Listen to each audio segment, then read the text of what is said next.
সেই মনেও মেজর ডালিম, আজকে থেকে আপনাকে আর ডালিম ভাই বলবো না।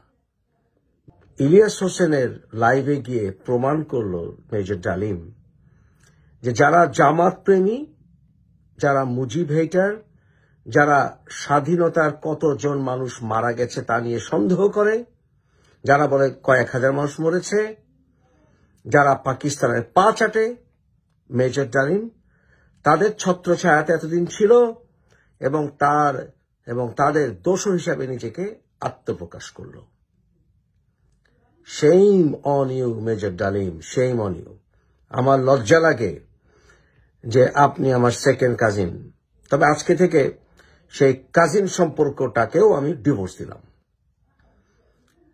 আমার আব্বা ঠিক বলেছিল যে জাতির পিতার বুকে গুলি চালানো যায় না, বঙ্গবন্ধু যতই ভুল করে থাকেন না কেন।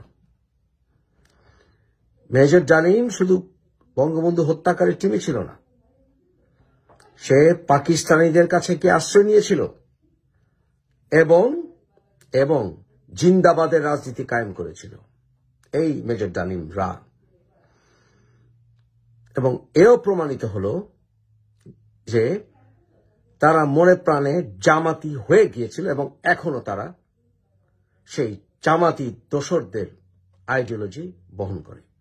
আমি সেই লাইভটি কয়েক মিনিট দেখে আমার আর রুচিতে কুলায়নি।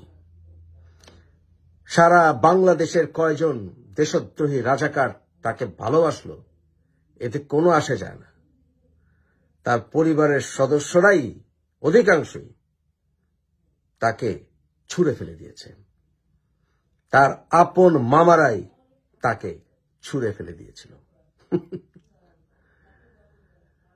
ওয়াজদুল চাচা, আজিজ চাচা, আইনুল চাচা, আমার আব্বা, এনারা মামারা সব, তার পুতুল ফুপু তাকে ছুঁড়ে ফেলে দিয়েছিল, কারণ সে বঙ্গবন্ধুর হত্যাকারী টিমে যুক্ত। শুধু হয়নি, রাজাকার আল বদর, আল শামস, 90 রাজাকার দেশের দোসর, বেঈমান ডালিম।